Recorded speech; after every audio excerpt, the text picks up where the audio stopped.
ஓம் கணேசாய நமக. பணி வளர்ந்த வணக்கத்துடன் உங்கள் யோகா விஜய். சிம்மாசன வாழ்வு தரும் சிம்ம சூரிய பெயர்ச்சி தனுசு ராசி நேயர்களுக்கு உண்மையிலேயே சிம்மாசனம் கிடைக்குமா, அல்லங்கில் கிடைக்காதா, அல்லங்கில் கிடைப்பதை மறுத்து விடுவார்களா? ஏன்னா தனுசு ராசிக்காரர்கள் அதாவது பாசத்துக்கு அடிமையாக விளங்கக்கூடியவர்கள். குறிப்பாக பங்காளிகள் மீது பாசம் அதிகமாக இருக்கும். பங்காளிகள் என்னவோ இவா மேலே பாசமாக இருக்க மாட்டாங்க தனுசு ராசிக்காரங்க மேலே. ஆனால் அவங்க மேலே எக்கச்சக்கமாக பாசத்தை கொட்டுவாங்க. ஆகையினால இந்த இதர கிரக சேர்க்கைகள்லாம், அதாவது சிம்ம சூரிய பெயர்ச்சி என்பது சிம்மத்தில் சூரியன் பிரவேசம் ஆகிறார், கடகத்தில் இருந்து சிம்மத்துக்கு வர்றார். இவர் மாத கிரகம். குரு பகவான் வருஷ கிரகம், ராகு கேதுக்கள் 1.5 வருஷ கிரகங்கள், சனி பகவான் 2.5 வருஷ கிரகம். இதெல்லாம் ஏறக்குறை ஏவரேஜா. அதே போல் மாத கிரகம் சூரியன், 1.5 மாச கிரகம் செவ்வாய், புதன், சுக்கிரன், இப்படியாக இருக்கக்கூடியவங்க. சந்திரன் ஒரு ராசியை 2.25 நாள் கடந்து போயிடுவார். மான் வேகம், அதைத்தான் அவருக்கு மானாக குறிக்கப்பட்டிருக்கும். சந்திரனுக்கு மானை குறிச்சிருப்பாங்க. தனுசு ராசிக்காரர்களுக்கு இந்த சந்திரன் சொல்லவும் ஞாபகம் வருது. தனுசு ராசிக்காரர்களுக்கு இந்த சிம்ம சூரிய பெயர்ச்சியின் போது தனுசு ராசியிலேயே சந்திரன் உட்கார்ந்துருக்கிறார். அட்டமாதிபன் சந்திரன் உங்கள் ராசிக்குள்ளேயே இருக்கிறார். அதனால தான் அந்த வரியை சொன்னேன். கிடைக்கிறதையும் கூட தாரை வார்த்தை கொடுத்துட்டு வந்துடுவாங்க தனுசு ராசிக்காரங்க கமுக்கமாக. அது அவ்வளவு பெருந்தன்மை. அந்த பங்காளிகள் இவங்களை இவர் இந்த பங்குதாரர்களை அவ்வளோ விட்டு கொடுக்க மாட்டார். அவங்க என்னதான் இவங்க மேலே எதிர்ப்புத்தன்மை, எதிரியாக துரோகமெல்லாம் நினைச்சாலும் கூட இவங்களுக்கு அந்த மனசே வராது. அவங்கள விட்டு கொடுக்க மாட்டாங்க. அப்படிப்பட்ட நேயர்கள் தான் தனுசு ராசிக்காரங்க. இந்த தனுசு ராசிக்காரங்களுக்கு தங்களுடைய பலத்தை தாங்களே அறிய முடியாதவர்கள். இதில் ஒரு வேடிக்கை, அதான் ஆஞ்சநேயர் பகவானும் இதில் தான் பிறந்திருக்கிறார். ஏன் அந்த சில பெரிய பெரிய நபர்களெல்லாம் இந்த தனுசு ராசியில் தான் பிறந்திருக்கிறாங்க. மகாபிரபு ஆஞ்சநேயர் மாருதி ஆகிய இவர் அவதாரம் எடுத்ததும் தனுசு ராசி மூல நட்சத்திரத்தில் பிறந்தவர்.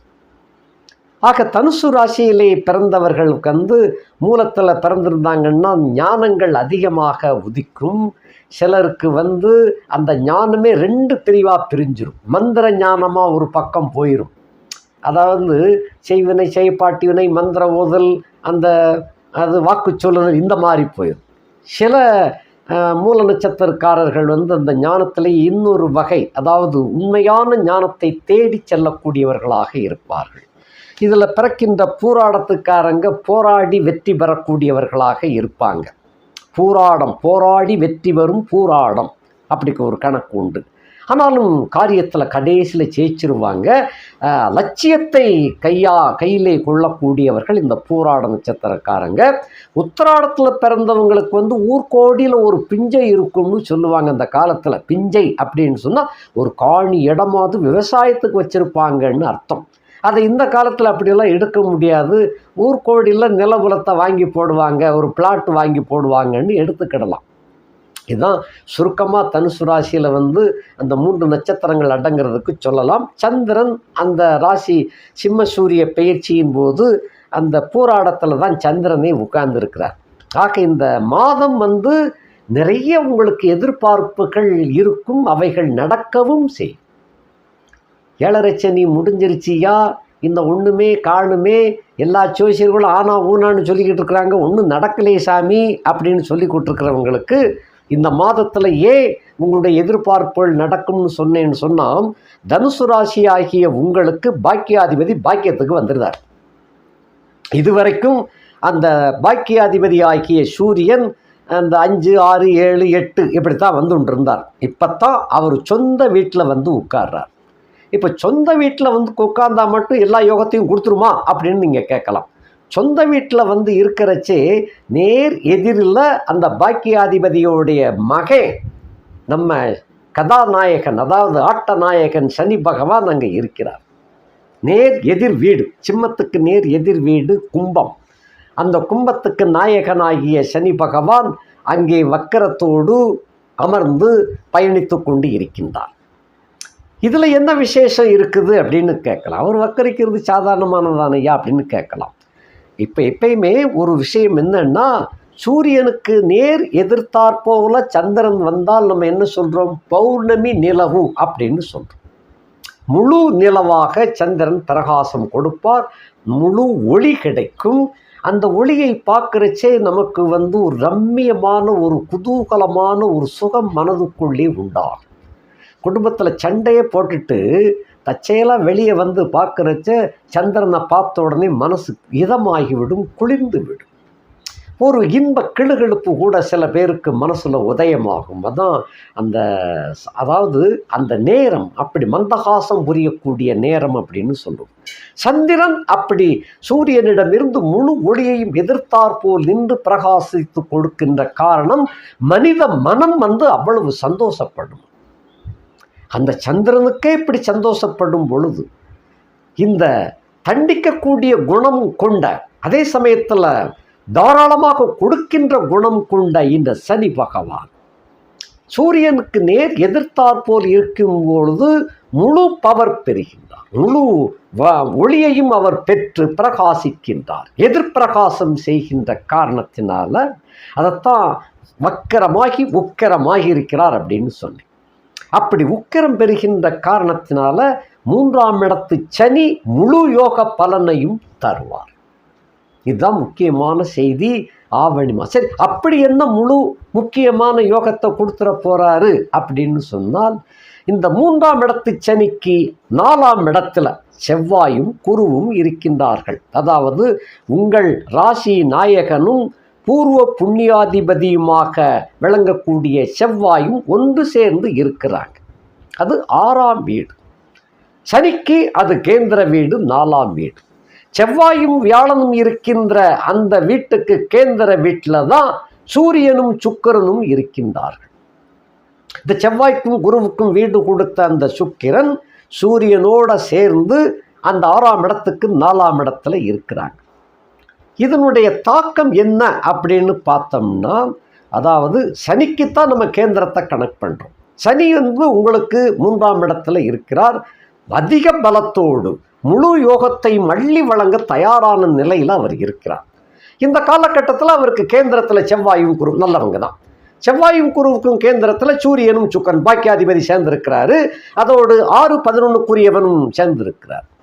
இந்த நிலை என்ன அப்படின்னு சொன்னால், எப்போதோ விடுபட்டு விட்ட சொத்துக்கள், சில பேருக்கு புதையல் சொத்துக்கள், சில பேருக்கு உயில் சொத்துக்கள், வயது முதிர்ந்த பெண், அந்த சுக்கிரன் அங்கே இருக்கிறார் இல்லையா, வயது முதிர்ந்த பழுத்த பழமாக விளங்கக்கூடிய எவ்வளோ ஒருத்தியினுடைய சொத்து, அது உங்கள் உயிர் சொத்தாக எப்போதோ எழுதி வச்சிருப்பா. அது இந்த காலகட்டத்தில் இந்த மாசத்துல வந்து உங்களுக்கு தகவல் வரும். தகவல் தான் இப்போ வரும், அது கையில் கிடைக்கிறது இன்னும் கொஞ்சம் காலம் இருக்குது. அது அடுத்தடுத்த வீடியோக்கள் வரும்பொழுது அந்த கிரகங்கள் அது எப்போ வேலை செய்கிறதோ அந்த காலகட்டத்தில் உங்களுக்கு அதை சொல்லுவேன். இந்த மாதத்தில் அதற்குரிய செய்தி உங்களுக்கு கண்டிப்பாக கிடைத்துவிடும். சில பேர் இதில் அதைத்தான் சொல்ல வந்தேன், பங்காளிகளுக்கு சில பேர் ரொம்ப பெருந்தன்மையோடு விட்டு கொடுத்துட்டு வீட்டுக்கு வரும்போது கம்முன்னு வருவாங்க. என்னாச்சு அப்படின்னு சொன்னால், ஒன்றும் இல்லை, ஒன்றும் ஆகலை. ஏன் இப்படி உம்முன்னு இருக்கிறிய? ஒன்றும் இல்லை, நான் நல்லா தானே இருக்கேன் அப்படிம்பாங்க. இப்படி சமாளிக்கக்கூடியதும் அவங்களுக்கு கைவந்த கலையாக இருக்கும். ஒன்றும் இல்லைன்னு சொல்கிறேன் அப்படிம்பாங்க. இப்படியாக ஓடிக்கொண்டிருக்கும் சில பேருக்கு என்னன்னா, அவங்க வந்து அதை அனுபவிக்கக்கூடிய யோகம் அவளுக்கு இல்லை. இப்படியெல்லாம் சில யோகங்கள் தனுசு ராசியிலே பிறந்தவங்களுக்கு இருக்கும். தெரியும் நம்ம செய்கிறது பங்காளிகளுக்கு விட்டு கொடுக்கறது தப்புதான்னு தெரியும், ஆனாலும் மனசு கேட்காது. அந்த மாதிரி ஒரு உள்ளம் தனுசு ராசிக்காரர்களுக்கு மறைமுகமாக செய்வாங்க. ஆத்துக்காரிக்கு தெரிஞ்ச சண்டை நாரிடும்ல, அதனால் மறைமுகமாக செஞ்சுட்டு வருவாங்க. கிடைக்கிறதையும் கொடுத்துட்டு வரக்கூடிய பாக்கியசாலி அவங்க. இந்த தனுசு ராசிக்காரங்களுக்கு இந்த மாதிரி புதையல், ரேஸ், லாட்டரி, ஸ்பெகுலேஷன், அதே போல் உயில் சொத்துக்கள், இப்படி ஏதோ ஒரு வகையில் இந்த மாதத்தில் ஒரு திடீர் அதிர்ஷ்ட சொத்துக்கள் கிடைக்கக்கூடிய காலகட்டம். இதுதான் இந்த தனுசு ராசிக்காரர்களுக்கு சிம்ம சூரியன் வழங்கும் சிம்மாசன தகவல். இது முக்கியமான தகவல் இல்லையா? அந்த மாதிரி விளங்கும். சரி, இப்போ நம்ம வரிசையாக பார்ப்போம். ராசிக்கு 9ஆம் இடத்துக்குரியவன் 9ஆம் இடத்துல இருக்கிறார். பாக்கியம் வலுவடைகின்றது. வாழ்க்கையிலே அதாவது ஒரு திருப்பு முனை ஏற்படக்கூடிய மாதமாக இந்த மாதம் அமைகின்றது. அவர் 2ஆம் இடத்திற்கு 8ஆம் இடத்துல இருக்கின்ற காரணத்தினால கையில் கிடைக்கிறதையும் வாரி கொடுத்து விட்டு வரக்கூடிய வள்ளலாகவும் இருப்பீங்க. சில பேர் கிடைக்கிறத கடன்காரர்களுக்கு கொடுக்கறதுக்கும் சரி பண்ணிடுவாங்க. இன்னும் சில பேர் மறைமுகமான சில வாழ்க்கை வாழ்ந்துக்கிட்டு இருப்பாங்க, அவங்களுக்கு செலுத்திட்டு வந்துடுவாங்க. இது கமுக்கமாக நடந்துடும். ஏனென்றால் 2ஆம் இடத்துக்கு அவர் 8ஆம் இடத்துல இருக்கிறார். பாக்கியம் அவர் அள்ளி கொடுத்துட்டாரு. 2ஆம் இடத்துக்கு அவர் 8ஆம் இடத்துல ஒளிஞ்சிருக்கிறாரு. அந்த மாதிரி நடக்கும். 3ஆம் இடத்திற்கு அவர் 7ஆம் இடத்துல இருக்கின்ற காரணத்தினால பணப்புழக்கம் தாராளமாக இருக்கும். திரவிய லாபம், தானிய லாபம், இந்த நிலபுலன்கள் லாபங்கள், இவைகளெல்லாம் இந்த மாதத்தில் அருமையாக இருக்கின்றது. தன சிக்கல் என்பது வராது. மனப்போராட்டம் விலகும். மனம் தெளிவடைகின்ற காலகட்டம். தாம்பத்திய சுகம் மிகச்சிறப்பாக விளங்கக்கூடிய அருமையான காலகட்டம். வீட்டிற்கு பொன்னும் மணியும் இயல்பாக வந்து சேர். நீங்கள் கொடுக்குறீங்களோ, தனுசு ராசியில் பிறந்தவங்க உங்கள் குடும்பத்துக்கு கொடுக்குறீங்களோ இல்லையோ, அது இயல்பாகவே நீங்கள் தொழில் மூலமாகவோ, உத்தியோகம் மூலமாகவோ, வியாபாரத்தின் மூலமாகவோ அது ஆட்டோமேட்டிக்காக கிடைச்சிடும். நிலபுலன்கள் சொந்தமாக கிடைக்கக்கூடிய வாய்ப்பு. 4ல் ராகு இருக்கிறாரு. 4ஆம் இடத்துக்குரியவன் 6ஆம் இடத்துல செவ்வாயோடு கூடி 6ஆம் இடத்துல செவ்வாயோடு கூடி இருக்கின்ற காரணத்தினால நிலம் அல்லங்கில் வீடு, வாகனம், சுகம் கண்டிப்பாக உண்டு. கையகலப்படுத்தக்கூடிய ஒரு யோகம் இருக்கிறது. 5-12 அதிபதியாகிய விளங்கக்கூடியவன், அதாவது 4ஆம் இடத்துக்கு சூரியன் இருக்கின்ற வீடு 6ஆம் இடத்துல இருக்கார்.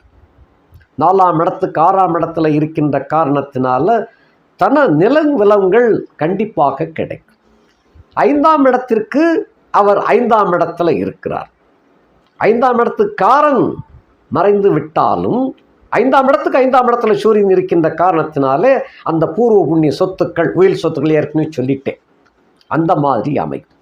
12ஆம் இடத்திற்கு அவர் 10ஆம் இடத்துல இருக்கின்ற காரணத்தினால தொழிலுக்காக, உத்தியோகத்திற்காக, வியாபாரத்திற்காக கொஞ்சம் அலைச்சல் திருச்சல் ஏற்படும். அது நிறைந்த லாபத்தை கொண்டு வந்து சேரும். 6ஆம் இடத்திற்கு அவர் 4ஆம் இடத்திலே இருக்கின்ற காரணத்தினால தாயாருக்கு உடல்நலம் குன்றும். வைத்திய செலவு செய்து சுகத்தை பெற முடியும். 11ஆம் இடத்துக்கு 11ஆம் இடத்தில் இருக்கார். லாபங்கள் எக்கச்சக்கமாக பெருகும்.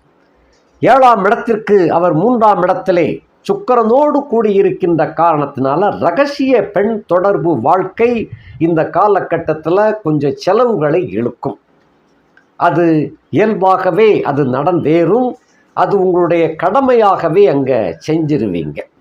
நண்பர்கள், கூட்டாளிகள், மனைவி இவர்கள் மூலமாக சொத்து பத்துக்கள், உயில் சொத்துக்கள் இவர்கள் மூலமாகவும் கிடைக்கக்கூடிய வாய்ப்பு உண்டு. 10ஆம் இடத்திற்கு அவர் 12ஆம் இடத்தில் இருக்கார். தொழிலுக்காக நிறைய மூலதனம் போடுவீங்க. அது குருவின் பார்வை இருக்கின்ற காரணத்தினால அது மகா வெற்றியாக முடியும். 8ஆம் இடத்துக்கு 2ஆம் இடத்துல இருக்கிறார். அந்த மறைமுக வாழ்க்கை சம்பந்தப்பட்ட விஷயத்தில் கொஞ்சம் மரசல் புரசலாக வெளியில் பேசுவாங்க. கொஞ்சம் கவனமாக இருந்துக்காங்க. 9ஆம் இடத்துக்கு ஒரு 9ஆம் இடத்துல இருக்கிறார். 9ஆம் இடத்துக்கு 1ஆம் இடத்துல இருக்கின்ற காரணத்தினாலே பாக்கியம் வலுவடையும், யோகம் பெறும். மொத்தத்தில் இந்த மாதத்தில் திடீர் நல்ல செய்திகள், அருமையான செய்திகளாக வந்து சேரும். பிள்ளைகளால் பெருமை சேர்க்கின்ற மாதம் இந்த மாதம். சரி, இப்படியாக உங்கள் தனுசு ராசியிலே பிறந்தவர்களுக்கு குறிப்பாக உயில் சொத்து நிச்சயமாக வந்து சேரும். பெண்களை பொறுத்த மட்டும் லக்கணத்திலேயே உங்கள் ராசியிலேயே சந்திரன் இருக்கிறார். சந்திரன் இருக்கின்ற காரணத்தினால உணர்ச்சி வசப்படுவீர்கள் அதிகமாக. 2ஆம் இடத்திற்கு சூரியன் 8ஆம் இடத்துல போய் இருக்கின்ற காரணத்தினால கணவன் மனைவியிடையே சில கருத்து வேற்றுமைகள் ஏற்படும். கணவன் மனைவியை ஏற்படுதோ இல்லையோ, உங்கள் கணவன் வர்க்கத்தார் மூலமாக ஏற்படக்கூடிய சாத்தியங்கள் இருக்கிறது. ஏனென்றால் அந்த சூரியனை சனி பார்த்து கொண்டே, இப்படித்தான் கணக்கு எடுக்கணும். சூரியனையும் சனி பார்ப்பார், சனியையும் சூரியன் பார்ப்பார். ஆனாலும் 2ஆம் இடத்தை பொறுத்த மட்டும் 2ஆம் இடத்துக்கு 2ஆம் இடத்துல சனி இருந்து அந்த சூரியனை பார்க்கின்ற காரணத்தினாலே கணவன் வர்க்கத்தவர்கள் மூலமாக அத்தனை பேர் மன்னி அந்த மச்சான் மாமி மச்சான் இவர்கள் மூலமாக மாமனார் மாமியார் சம்பந்தப்பட்ட விஷயத்தில் கொஞ்சம் அரசல் புரசலாக இருக்கத்தான் செய்யும். சில மனக்கசப்புகள் ஏற்படும். கொஞ்சம் ஒதுங்கி இருங்க, அதுதான் நல்லது. இந்த 4ஆம் இடத்துல ராகு இருக்கின்ற காரணத்தினால குழந்தை பேர் இல்லாதவர்களுக்கு இந்த குழந்தை பேரு ஏற்படக்கூடிய ஒரு நல்ல செய்தி உண்டு. அவர் 6ஆம் இடத்துல செவ்வாயும் குருவும் இருக்கின்ற காரணத்தினால வரவு செலவுகள் திருப்தியாக இருக்கும். உத்தியோகம் பார்க்கின்ற பெண்களுக்கு, சாதாரண வேலை பார்க்குற பெண்களுக்கு நல்ல பதவி ப்ரமோஷன் எதிர்பார்க்கின்ற ஒரு கட்டம். நீங்கள்லாம் எதிர்பார்த்துருக்க மாட்டீங்க, ஆனால் அது நிச்சயமாக நடக்கக்கூடிய காலகட்டம். இந்த ஆவணி மாதத்தில் நடந்தேறும். இதுதான் உங்களுக்கு உயிர் சொத்து போல பெண்களுக்கு. அதே சமயத்தில் 7ஆம் இடத்துக்குரியவன் 8ஆம் இடத்துல இருக்கிறார். அப்படி இருக்கின்ற காரணத்தினால புதன் கேந்திராதிபத்திய தோஷம் பெற்று 8ல் இருப்பது கணவனால், நண்பர்களால், கூட்டாளிகளால் மறைமுக யோகம் உங்களுக்கு உண்டாகும். 9ஆம் இடத்துல சூரியன் சுக்கிரன் சேர்ந்து இருக்கின்ற காரணத்தினால தோப்பனார் வழி உறவுகள் வலுவடையும். அதே சமயத்தில் தோப்பனார் வழி சொத்துக்கள், விடுபட்ட சொத்துக்கள் உங்களை வந்து சேரும். உங்கள் கையெழுத்துக்காக தேடி வருவாங்க. ஆகையினால நீங்கள் கையெழுத்து போட்டால் தான் கண்டிப்பாக செல்லுங்கிற கணக்கில் தேடி வருவாங்க. நீங்கள் அதை பயன்படுத்தி கொள்ளலாம். அதன் மூலமாக உங்களுக்கு வந்து சேர வேண்டிய பாக்கி சாக்கிகள், நிலுவை பணங்கள், சொத்துக்கள், நிலபலங்கள் வந்து சேரும். 10ஆம் இடத்துல கேது குருவின் பார்வையோடு இருக்கின்றார். ஆகையினால பணிப்பெண்களுக்கு தூர தேசத்தில் வேலை பார்த்தவர்களுக்கு இப்போ அருகாமையில் டிரான்ஸ்ஃபர் ஆகி முடிஞ்சிடும். ஒரு குறிப்பிட்ட தூரத்தை ரொம்ப பக்கமாக அமையும். இருக்கின்ற வீட்டுக்கும் அதுக்கும் பக்கத்தில் அமைஞ்சிடும். பணிச்சுமை குறையும். வேலைவாய்ப்பினுடைய தன்மையினால் உங்களுடைய இதுவரையும் வேலை பார்த்ததுக்கு உண்டான எக்ஸிகிரேசியா கிடைக்கப் பெறுவீர்கள். அதாவது பணிக்கொடை அப்படின்னு சொல்லுவாங்களா, அது கிடைக்கப் பெறுவீர்கள். அதோடு மட்டுமல்ல, சம்பள உயர்வு அரியர்ஸோட கிடைக்கக்கூடிய ஒரு வாய்ப்பு உண்டு. பட்சே போக்குவரத்தில் மட்டும் கொஞ்சம் கவனமாக இருப்பது நல்லது. 10 குடையவன் 8ஆம் இடத்துல இருக்கார் இல்லையோ, அதனால் கொஞ்சம் எச்சரிக்கையாக இருக்க வேண்டும். அந்த செல்ஃபோன் பேசிக்கிட்டே போகிறத கொஞ்சம் பார்த்து செய்யுங்க. பேசிக்கிட்டு போகிறத தவிர்த்து விடுங்கள். பார்த்து செய்யுங்கிறத விட தவிர்த்து விடுவது நல்லது. ஆகையினாலே பெண்களை பொறுத்த மட்டில் கணவன் சம்பந்தப்பட்ட வீட்டாரோடு மனக்கசப்பு உண்டாகாமல் கொஞ்சம் ஒதுங்கி இருந்துக்கங்க. மௌனம் சாதியுங்கள், நல்லது. அடிக்கடி சந்தேகப்படுவாங்க, அப்படியெல்லாம் இருக்கும். இந்த காலகட்டத்தில் நல்ல யோகம் வந்துக்கிட்டு இருக்கும்போது இப்படியும் குறுக்க சில விஷத்தன்மை விழத்தான் செய்யும். ஆகையினாலே இவைகளெல்லாம் பொருட்படுத்தாமல், இதெல்லாம் லட்சியம் செய்யாமல் உங்கள் வாழ்க்கை பாதையிலே வீறு கொண்டு சென்றீர்களே ஆனால் வாழ்க்கையிலே முன்னேற்றம் நிச்சயமாக இந்த மாதத்தில் இருந்து கிடைக்கப் பெறுவீர்கள். சனி உங்களுக்கு ரொம்ப சாதகமான சூழ்நிலையில் இருக்கிறாரு. ஆகையினால நீங்கள் எடுக்கின்ற காரியங்கள் வெற்றி நடை கொடுக்கும். உங்களுடைய குடும்பத்திலே இருக்கின்ற பிள்ளைகளுக்கு கண்டிப்பாக நல்ல காரியம் நடக்கக்கூடிய ஒரு வாய்ப்பு வருகின்றது. அதனால் நீங்கள் சின்ன சின்ன விஷயங்கள், சின்ன பிரச்சனைகள் எல்லாம் தலையிடாமல் உங்களுடைய தொலைநோக்கு திட்டத்தோடு நீங்கள் போகிறது நல்லது. மேலும் உங்கள் குடும்பத்தில் மகர, அதாவது கும்ப ராசியில் கணவனோ பிள்ளைகளோ இருந்தால் அவர்களை ஒரு லாட்டரி சீட்டு எடுக்க சொல்லுங்கள். எந்த தேதிக்குள்ள? அதாவது ஆவணி மாதம் 10ஆம் தேதிக்குள்ள. ஆங்கிலத்துக்கு 26/8/2024 காத்தால 7:28 உள்ள செவ்வாய்க்கிழமை அல்லங்கில் வியாழக்கிழமை வாங்க சொல்லுங்கள். செவ்வாய்க்கிழமை வாங்கினீங்கன்னு சொன்னால் குரு கோரையில் வாங்க சொல்லுங்கள். வியாழக்கிழமை வாங்கினால் செவ்வாய் கோரையில் வாங்க சொல்லுங்கள். ரொம்ப வாங்க வேண்டாம், சுருக்கமாக ஒரு சீட்டு எடுத்தால் போதும். அதன் மூலமாக ஒரு லாபம், ஒரு யோகம் கிடைக்கின்ற வாய்ப்பு இருக்கின்றது. நழுவ விட்டு விட வேண்டாம். மற்றபடி தனுசு ராசியிலே பிறந்த பெண்களுக்கு சில ஆரோக்கிய குறைவுகள் இருந்தது, இந்த மாதத்தில் இவைகள்லாம் விலகிவிடும். வயிறு சம்பந்தப்பட்ட பிரச்சனைகளும் அந்த மாத சம்பந்தப்பட்ட பிரச்சனைகளும் இருந்து வந்தது. அது இந்த மாதத்தில் கிட்டத்தட்ட 6-7 தேதியிலிருந்து, அதாவது ஆவணி மாதம் 6-7 தேதிக்கு பின் அவைகள்லாம் நிவர்த்தியாகி குணமடைந்து விடும். ஆரோக்கியம் பெறுகின்ற மாதம். நீங்கள் என்ன காரியத்தை, என்ன லட்சியத்தை நோக்கி பயணித்து கொண்டிருக்கின்றீர்களோ அந்த பயணம், அந்த லட்சியம் இந்த மாதத்தில் வெற்றி கொடியை காட்டும். நீங்கள் நினைத்தது போல், நினைத்ததுக்கும் அல்லாத ஒரு உயர்ந்த, ஒரு அற்புதமான ஒரு யோகத்தை தெரிவிக்கின்ற ஒரு மாதமாக இந்த ஆவணி மாதம் தனுசு ராசி பெண்களுக்கு அமைகின்றது.